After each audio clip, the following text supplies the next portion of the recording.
Press ক্লাবে international nutrition olympiad 2025-এর তারিখ ঘোষণা ও লোগো উন্মোচন অনুষ্ঠান অনুষ্ঠিত হয়। 29 ডিসেম্বর রবিবার আজ বিআইআইডি ফাউন্ডেশন এবং যুব ও ক্রীড়া মন্ত্রণালয়ের যৌথ উদ্যোগে ইন্টারন্যাশনাল নিউট্রিশন অলিম্পিয়াড 2025-এর তারিখ ঘোষণা ও লোগো উন্মোচন অনুষ্ঠান অনুষ্ঠিত হয়। আগামী 26 এপ্রিল 2025 ঢাকায় এই অলিম্পিয়াড অনুষ্ঠিত হবে। এটি যুব ও ক্রীড়া মন্ত্রণালয় আয়োজিত তারুণ্যের উৎসব উপলক্ষে আয়োজন করা হচ্ছে। অনুষ্ঠানের প্রধান অতিথি যুব ও ক্রীড়া মন্ত্রণালয়ের সচিব জনাব মোহাম্মদ রেজাউল মাকসুদ জাহিদি আনুষ্ঠানিকভাবে তারিখ ঘোষণা করেন, ইভেন্টের লোগো উন্মোচন করেন এবং নিবন্ধন কার্যক্রম উদ্বোধন করেন। এই অলিম্পিয়াড যৌথভাবে আয়োজন করছে বিআইআইডি ফাউন্ডেশন এবং যুব ও ক্রীড়া মন্ত্রণালয়। প্রধান অতিথি তার বক্তব্যে বলেন, ইন্টারন্যাশনাল নিউট্রিশন অলিম্পিয়াড 2025 তারুণ্যের উৎসব এর একটি গুরুত্বপূর্ণ অংশ হবে। পুষ্টি শারীরিক সক্ষমতা ও মানসিক বিকাশের জন্য অত্যন্ত গুরুত্বপূর্ণ। এই অলিম্পিয়াড সারা দেশে পুষ্টি সচেতনতা ছড়িয়ে দিতে ভূমিকা রাখবে এবং একটি পুষ্টি সমৃদ্ধ বাংলাদেশ গঠনে সহায়তা করবে। ডক্টর নাজমা শাহিন পুষ্টির গুরুত্ব সম্পর্কে আলোকপাত করেন এবং উল্লেখ করেন যে ইন্টারন্যাশনাল নিউট্রিশন অলিম্পিয়াড কিশোর কিশোরী ও তরুণদের জন্য একটি অনন্য প্ল্যাটফর্ম। এটি পুষ্টি বিষয়ে জ্ঞান বিনিময়, প্রদর্শন এবং যাচাই করার সুযোগ দেয়, পাশাপাশি স্থানীয় পর্যায়ে সমাধান প্রণয়ন ও বাস্তবায়নের মাধ্যমে তাদের পুষ্টি পরিস্থিতির উন্নয়নে সক্রিয়ভাবে যুক্ত করে।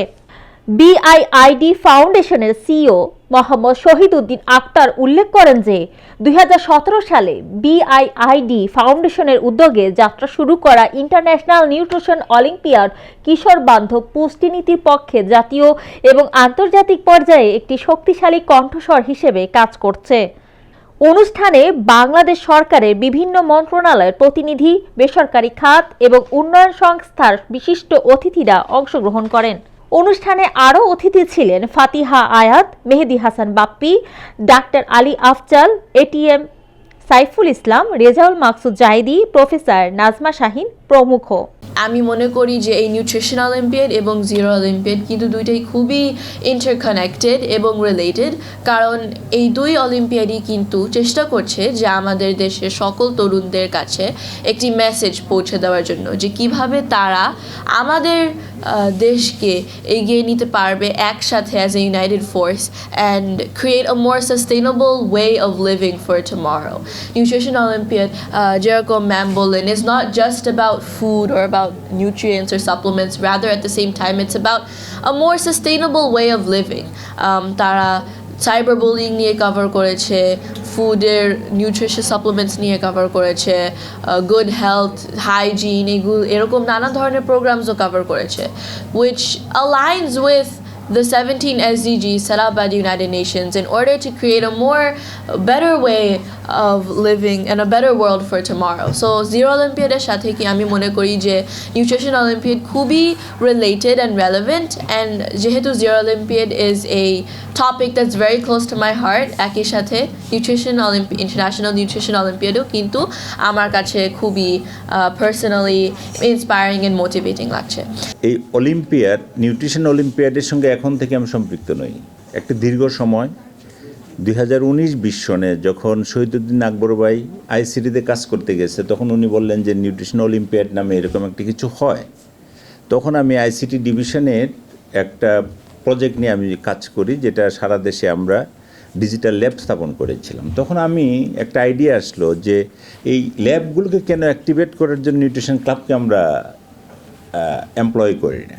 তখন উনি আমাকে আইডিয়া দিলেন, আমরা একদম নাছুর বান্দার মতো, তখন সেক্রেটারি সাহেব ছিলেন, তার সঙ্গে কথা বলে তার সঙ্গে আমরা একটা এমইও করি। ফার্স্ট এমইও, বিডের ফার্স্ট এমইও হচ্ছে আমাদের সঙ্গে। এবং ওই সময়টা শহীদউদ্দিন আকবর ভাই জানেন কতটুকুন পেন নিয়ে আমরা এই কাজটা করেছিলাম, এবং ভালো কাজ আসলে করাটা একটু কঠিন, এটা ঠিক, এটা সবসময় চ্যালেঞ্জিং। আমরা অধিক জনসংখ্যার চাপে অধিক খাদ্য উৎপাদন করতে চাই, অধিক খাদ্য উৎপাদন করতে গিয়ে অধিক পেস্টিসাইড ইউজ করি, অধিক কেমিক্যাল পেস্টিসাইড, সার, এবং রিসেন্টলি আপনারা এই বিষয়টা লক্ষ্য করবেন যে আমরা হরমোন ইউজ করে থাকি। হরমোন, এই যে বাজারে গেলে ওভারসাইজ কিছু এই যে ড্রাগন ফ্রুট পাওয়া যায়, এগুলি সম্ভবত হরমোন ইউজ করা হয়।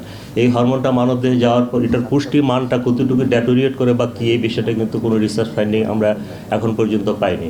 তো এগুলির রেগুলেটরি অথরিটি কারা, এগুলি কিন্তু সুস্পষ্ট হওয়া প্রয়োজন। এগুলির বিষয়ে কিন্তু বাজারে যেই সমস্ত ফল, ফ্রুট, সবজি টবজি এগুলি নিয়ে অনেক প্রশ্ন আসে, এগুলি নিয়ে আমার মনে হয় সুস্পষ্ট হওয়া উচিত রেগুলেটরি অথরিটি কারা, এবং এগুলি নিয়ে জনসচেতন হওয়া উচিত। মৌমিতা তন্নি, GVC টিভি, ঢাকা।